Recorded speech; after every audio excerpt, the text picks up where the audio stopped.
네, 시작하겠습니다. 온마이크 총 4건 진행하겠습니다.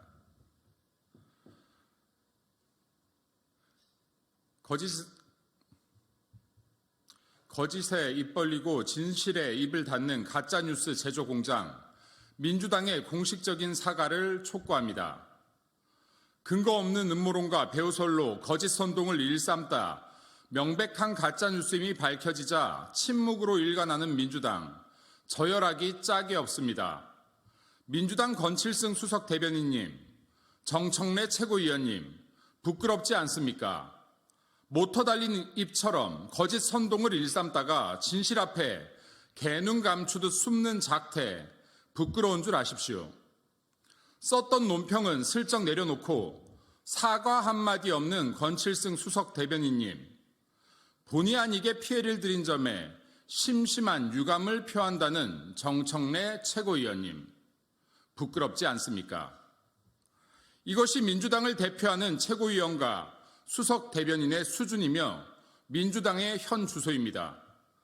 민주당의 음모론과 거짓 선동으로 상처를 입은 당사자와 매 순간 당신들의 가짜뉴스로 정보의 혼선을 빚는 국민께 고개 숙여 사과하십시오.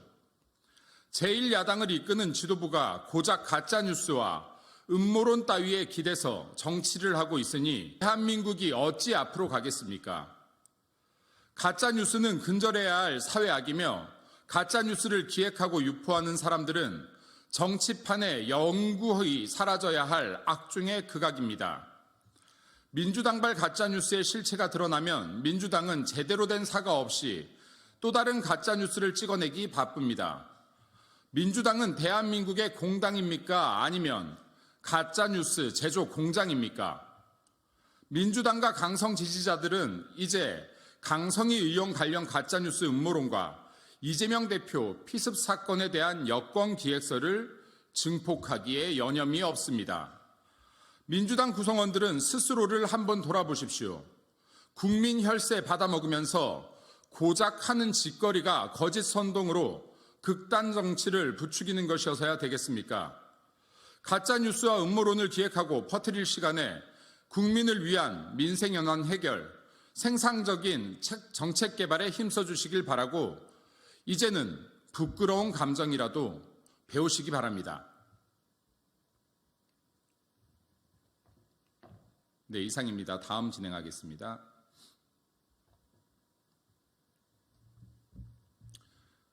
재판 지연, 판사 사직의 변, 이재명 방탄의 다른 이름일 뿐입니다.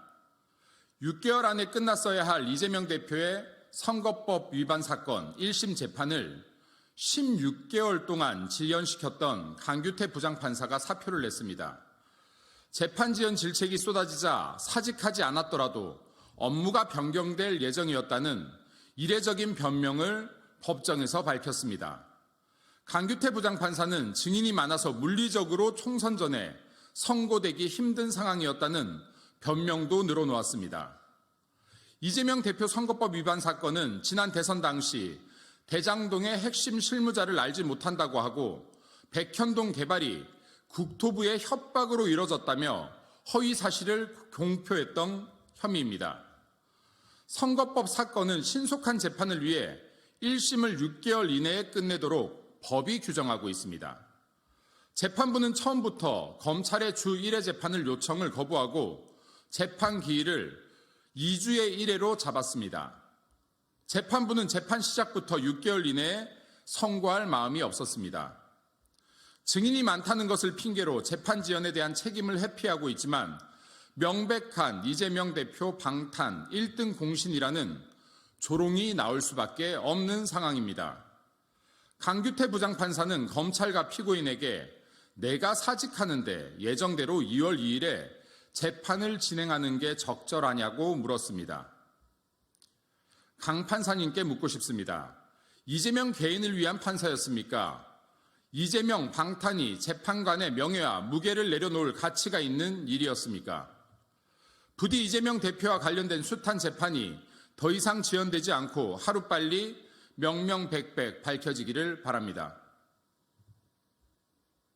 네, 이상입니다. 다음 진행하겠습니다.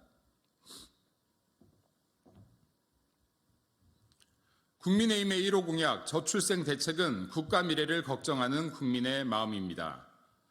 국민의힘은 지난 18일 총선 1호 공약으로 저출생 관련 대책을 발표했고 향후 관련 대책을 패키지 형식으로 제시할 것을 약속했습니다.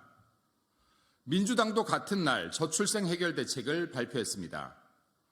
대한민국은 2023년 합계 출산율 0.72명을 기록했고 2026년에는 0.59명까지 떨어질 수 있다고 합니다. 그야말로 절체절명의 국가 위기 상황입니다. 이와 같은 위기 상황에서 여야가 공통 분모를 가지고 정책 경쟁을 펼치는 것은 다행스러운 일입니다.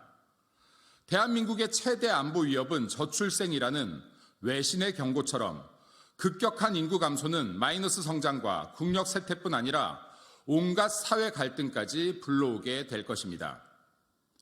국민의힘의 1호 공약, 저출생 대책은 지난 17년간 역대 정부들이 300조 원의 예산을 퍼부었던 숱한 대책들이 왜 실패했는지에 대한 철저한 분석으로부터 출발했습니다.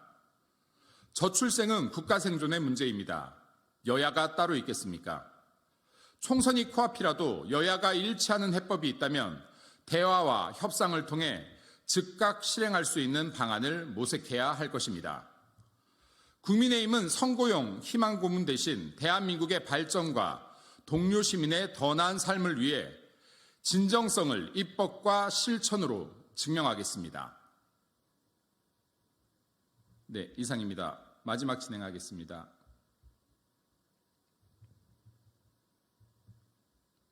민주당, 이번에는 어떤 음모론을 꾸미고 있습니까?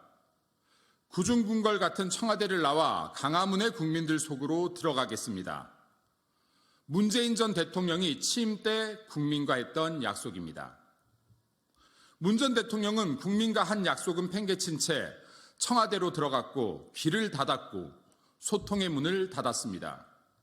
문 전 대통령과 민주당은 국민과의 약속을 저버렸습니다. 민주당이 윤석열 대통령 집무실 용산 이전을 비난하는 것이 참 우습습니다. 민주당이 대통령 집무실 이전을 반대하며 외쳤던 일성은 한반도 안보 공백과 혼란 초래였습니다. 안보인식 자체가 아주 잘못 자리 잡힌 문 전 대통령, 그리고 이재명 대표가 말하고 있는 북한 김씨들의 노력, 민주당의 북한 감싸기 세습 행태는 북한 3대 세습과 결을 같이 하는 것 같습니다.